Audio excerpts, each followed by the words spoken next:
Flowy fabric, so soft ఉంది, అలాగే light weight ఉంది. పట్టు చీరకి ఏమీ తక్కువ లేదండి. ఎంత బాగుందో చూడండి, ఆ షైనింగ్ కానీ.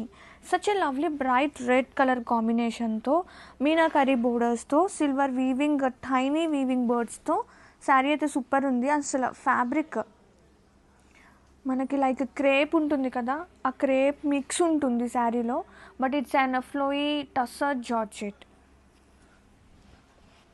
అండ్ బ్లౌజ్ వచ్చేసి సెల్ఫీ వస్తుంది బ్లౌజ్ విత్ స్లీవ్స్కి బోర్డర్ పార్ట్. పళ్ళు చూద్దాం. పళ్ళు, వావ్ పళ్ళు. Sari all over. ఒకసారి నేను ఫ్యాబ్రిక్ ఇలా తీస్తున్నప్పుడు ఒకసారి గమనించండి ఫ్యాబ్రిక్ ఎలా ఉంది అనేది. మనకి ఎంత బాగుందో అసలు శారీ అయితే. సచ్ ఎ లవ్లీ ఫ్లోయీ, ఈజీగా carry, easy to wear. Have a look.